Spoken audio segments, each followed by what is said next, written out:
Good morning, class. Hope you all are fine. The chapter is Water and its Circulation, and today's topic is the waves, tides, and oceanic currents. Right? Waves. What is waves? Waves are the rise and fall of water. ठीक है, पानी का ऊपर उठना और नीचे गिरना, that is waves. और ये ओशंस में, ओशन के सरफेस पर जो है वो क्रिएट होती हैं. और किस वजह से, रीजन क्या है, ये विंड्स की वजह से वेव्स जो है वो क्रिएट होती है. And the surface of water is disturb by the blowing winds. It result in the producing of waves. कि ब्लोइंग विंड्स, जो बहती हुई हवा होती है, वो सरफेस के वाटर को, ओशन में जो वाटर होता है उसके वाटर को डिस्टर्ब करती है, जिससे वाटर जो है वो up and rise and fall की फॉर्म में, मीन्स ऊपर उठता है और नीचे गिरता है. इसको हम वेव्स कहते हैं. वेव्स क्रिएट हो जाती हैं क्योंकि जब एयर से, यानी एयर प्रेशर पड़ता है या फिर विंड जो है वो ब्लो करती है, वो पानी को क्या करती है, पुश कर देती है. बट वाटर जो है वो क्या होता है, they come up again there on position, मतलब ऊपर की ओर वापस अपनी पोजीशन की ओर वो जो है राइज होने लगता है. यानी पुश एंड राइज से क्या होता है, वेव्स क्रिएट हो जाती है. This up and down movement is passed from one particle to another. इससे क्या होता है, जब एक जगह पर एयर से, विंड से प्रेशर पड़ता है तो वो प्रेशर आगे भी फॉरवर्ड हो जाता है, मीन्स अदर पार्टिकल्स को भी क्या होता है, पास हो जाता है, जिससे वेव्स जो है वो पूरे सरफेस पर, ओशन के सरफेस पर हमें दिखती हैं. And this result in the formation of waves. The rise in a wave is known as a crest. Means अगर वेव का ऊपर का पार्ट, मीन्स अप पार्ट क्या होता है, that is called crest. Right, जैसे आपको मैंने यहाँ पर भी ड्रॉ करके बताया हुआ है कि वेव्स का अपर पार्ट क्या होता है, ये वेव्स हैं.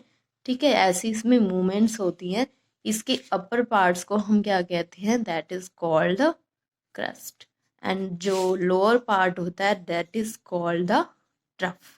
ठीक है, तो इन दोनों की अगर वर्टिकल इनकी हाइट देखते हैं तो इनके क्या होती है, इसको वेव की हाइट बोलते हैं. और टू ट्रफ या फिर टू क्रेस्ट के बीच की जो डिस्टेंस होती है उसे हम वेव की लेंथ बुलाते हैं. ठीक है, ये वेव की लेंथ है. ठीक है, और ये हाइट है. ठीक है, तो the height of waves depend on the speed of the wind. Height किस पर डिपेंड करती है कि वेव कितनी ऊंची होगी, ये विंड की स्पीड पर डिपेंड करती है कि विंड जो है वो कितनी तेज ब्लो कर रही है, ये कितनी तेज जो है उस पर प्रेशर डाल रही है. ड्यूरिंग स्टॉर्म्स, जब तूफान आते हैं तो वेव्स जो है, बहुत हाई वेव्स जो है वो क्रिएट हो जाती हैं. और वेव्स के क्रिएट होने का, जनरेट होने का अदर रीजन कौन कौन से हो सकते हैं, that is volcanic eruptions and the earthquakes. ठीक है, इन अर्थक्वेक्स या वोल्केनिक इरप्शन से जो वेव्स क्रिएट होती हैं that is called the tsunamis. And these can be 20 to 30 metre height. इससे क्या होता है, सुनामीज जो आती है अगर उनकी हाइट 20 या 30 मीटर होती है तो दैट इज कॉल्ड सुनामीज. उसे सुनामी कहते हैं, जो बहुत लार्ज अमाउंट में डिस्ट्रॉय कर देती हैं चीज़ों को, कोस्टल एरियाज को. They travel at speed of 500 to 1000 kilometre per hour. और उनकी स्पीड भी बहुत ज़्यादा होती है, 500 से 1000 तक. And can cause great destruction. और बहुत ज़्यादा इससे जो है विनाश होता है, नाश होता है इन कोस्टल एरियाज में. यहाँ पर आपको एक केस स्टडी दी हुई है, तो वो क्या है, सुनामी से रिलेटेड है. और ये सुनामी कब आई थी, इन 2004 में 26 दिसंबर को. कहाँ पर, इंडोनेशिया के सुमात्रा कोस्टल पे. और इस जो सुनामी ने है बहुत ज़्यादा डिस्ट्रॉय किया था कौन से पार्ट्स को, श्रीलंका को, इंडिया को, इंडिया के शोर को, मीन्स इसके किनारों को, एंड इंडोनेशिया, थाईलैंड और अफ्रीका का ईस्टर्न कोस्ट में. जिसमें इसकी स्पीड कितनी थी, वो 800 किलोमीटर पर आवर थी. और हाइट कितनी की थी वेव की, 20 मीटर तक. इससे क्या हुआ था, जो इंदिरा पॉइंट है अंडमान एंड निकोबार आइलैंड्स में, वो सबमर्ज्ड हो गया था, डूब गया था totally. Many people lost their lives. बहुत ज़्यादा इससे अफेक्ट हुए थे कोस्टल एरिया के पीपल्स, जो साउथ इंडिया के पीपल्स हैं, एंड द अंडमान निकोबार और बे ऑफ बंगाल में बहुत ज़्यादा इसने डिस्ट्रक्शन किया था. और इस सुनामी के बाद जो है काफ़ी डिजीज़ फैल गई थी, क्योंकि फ्रेश वाटर में जो है वो सलाइन वाटर जो है ओशन का वो मिक्स हो गया था, जिससे वाटर जो है डिजीज लोगों को हो गई थी। ठीक है, टाइड्स क्या है, नेक्स्ट टॉपिक आपका है वेव्स। जैसे हमने किया है, तो टाइड्स क्या होती हैं, टाइड्स जो होती हैं that is created by the gravitational force of moon and sun. जब मून सन एंड अर्थ बिल्कुल एक डायरेक्शन में होते हैं, वो कब होता है, in full moon and the new moon. तो ये जब एक डायरेक्शन में होते हैं तो हाई टाइड्स आते हैं। तो this result in regular rise and fall, और ये जो है वो रेगुलर भी आते हैं जब सन की और सॉरी जब मून की जो है ग्रेविटेशनल फोर्स काम करती है अर्थ के साथ, तो जिससे टाइड्स आते हैं।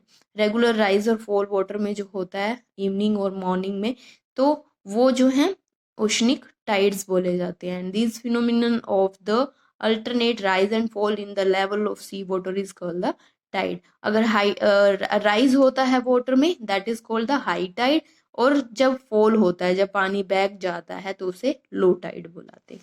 ठीक है, and the tides during the full moon new moon days the means पूर्णिमा और अमावस के time the sun and the moon and the earth are the same line, एक लाइन में होते हैं, जिससे हाई टाइड्स आते हैं, that calls the spring tides.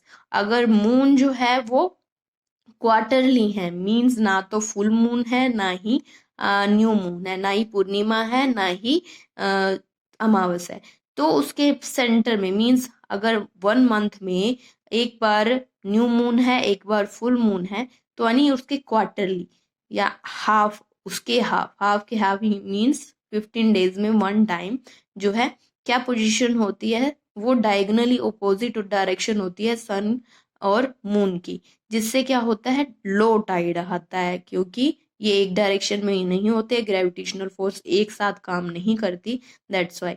And these tides are termed as the neap tide, और इस टाइड को हम क्या कहेंगे, नीप टाइड है, ये ज्यादा नहीं होता है।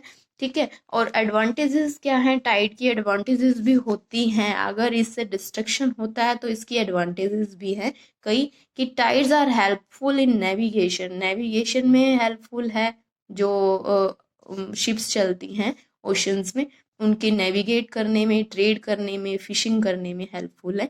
Water level near the coastal, tide से क्या होता है, कोस्टल एरियाज की साइड जो है वाटर जो है वो राइज कर जाता है, जिससे इजीली शिप्स जो है वो कोस्टल एरिया में लैंड कर सकती है, या उन्हें जो है वो इजीली ओशन में लीव भी किया जाता है, यानी वो इजीली कोस्टल एरिया में भी आ जाती है और इजीली ओशनिक एरिया में वापस चली जाती है। ठीक है, and the port such as the Diamond Harbour in the West Bengal, कुछ पोर्ट ऐसे हैं जो डिपेंड ही टाइड पर हैं, मीन्स जहाँ पर अगर शिप आती हैं तो वो हाई टाइड के टाइम ही वहाँ पर कोस्टल एरिया में आ सकती हैं, क्योंकि कई कोस्टल एरिया इस शेप के हैं कि वहाँ पर लैंड करने के लिए वाटर जो है वो नहीं है, बट हाई टाइड के टाइम वहाँ पर वाटर जो है वो कोस्टल एरिया की साइड आता है, जिससे शिप्स जो हैं वो लैंड करती हैं कोस्टल एरियाज में। और huge loads of seals are deposit, अगर रिवर जो है वो ओशनिक एरिया में गिर रही है, राइट, तो वहां माउथ पर क्या होता है, सिल्ट लार्ज अमाउंट में डिपॉजिट हो जाती है। अगर जब टाइड आएगा वो ये सिल्ट अपने साथ बहाकर ले जाएगा, जिससे क्या होगा कि शिप्स, जिससे जो है वो वाटर यानी रिवर का माउथ जो है वो खुल जाएगा, शिप्स जो है इजीली वहां पर एंटर करने लग जाएगी, जिससे हम ट्रेड भी रिवर को एज ए ट्रेड भी यूज कर सकते हैं। ठीक है, opening of reverse mouth, river का माउथ जो है वो खुल जाता है, क्योंकि वहां से सिल्ट जो है वो डिपॉजिट की हुई हट जाएगी, क्योंकि टाइड जो है उसे ब्लो करके बहा कर ले जाता है।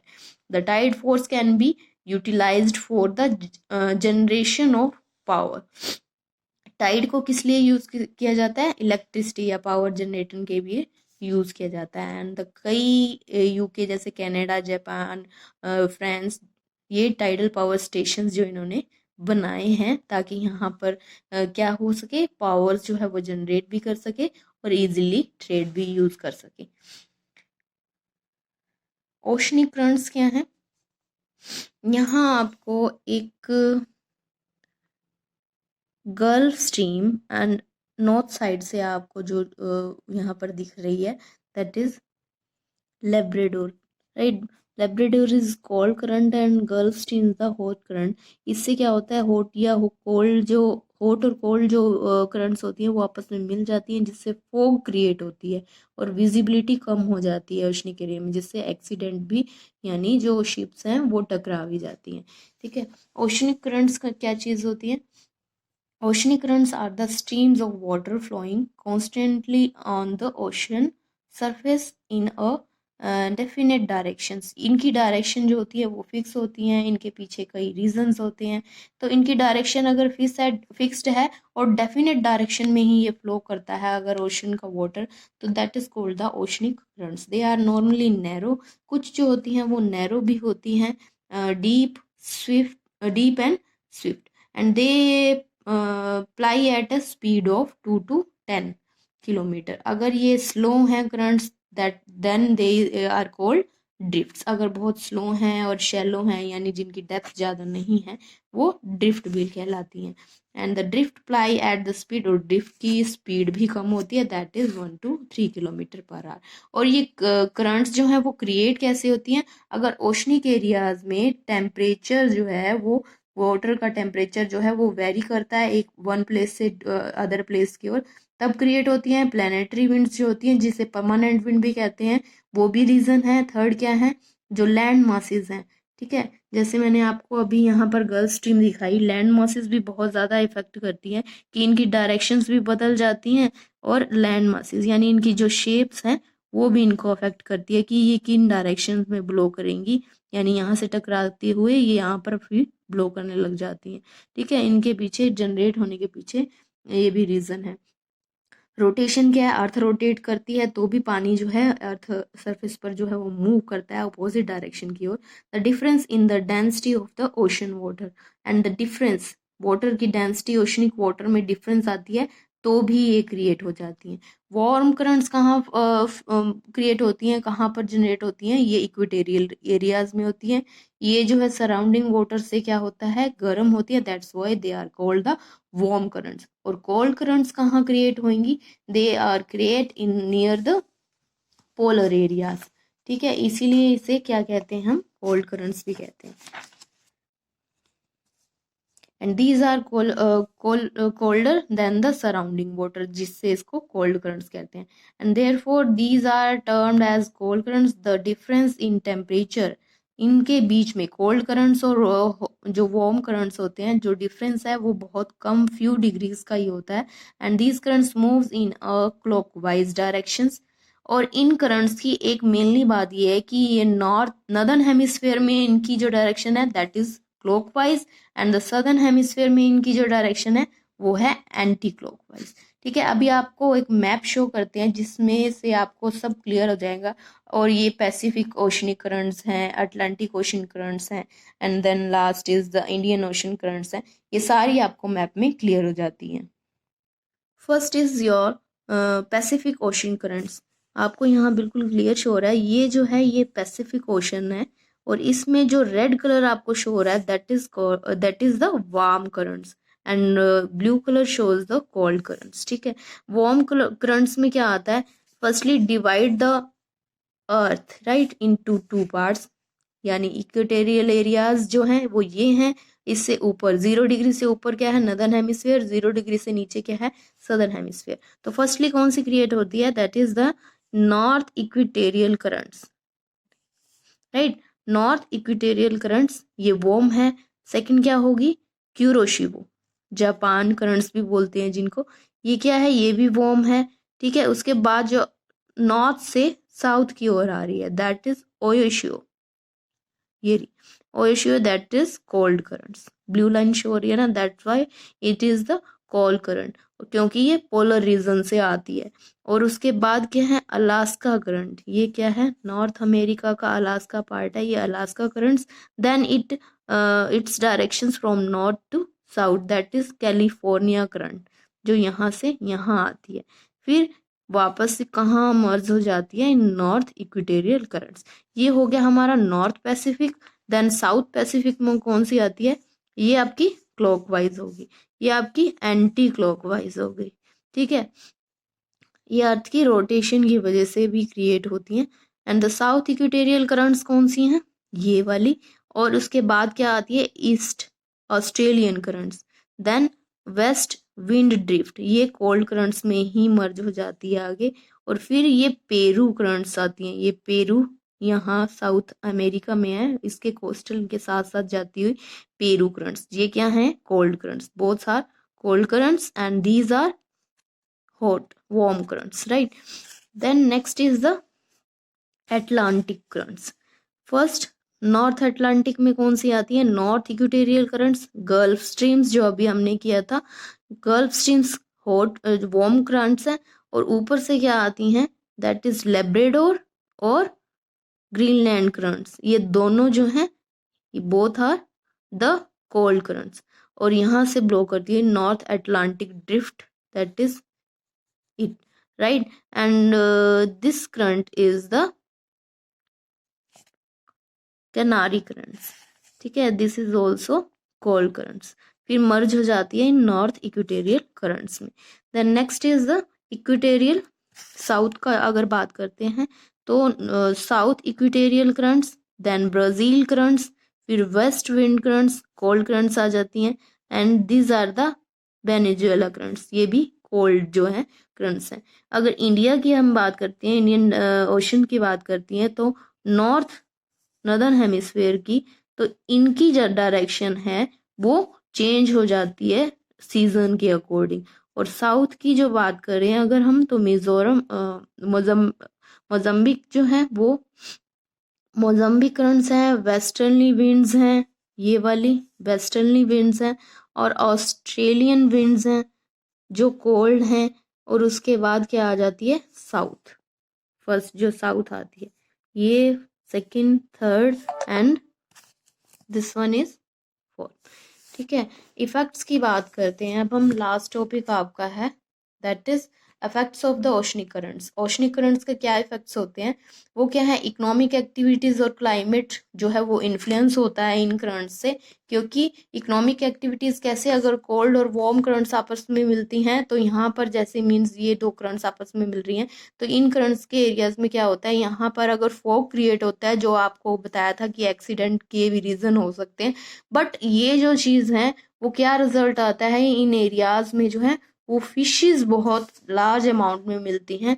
तो ये सपोर्ट करती हैं हमारे ट्रेड्स को भी, यानी मींस हमारे जो इकोनॉमिक एक्टिविटीज़ को, तो हमारी इकोनॉमिक सपोर्ट भी देती हैं। टेम्परेचर जो होता है, अगर कोल्ड करंट्स हैं तो वो टेम्परेचर उस एरियाज का डिक्रीज हो जाएगा, अगर हो वार्म करंट्स हैं तो उन एरियाज में टेम्परेचर रेज हो जाएगा, बढ़ जाएगा।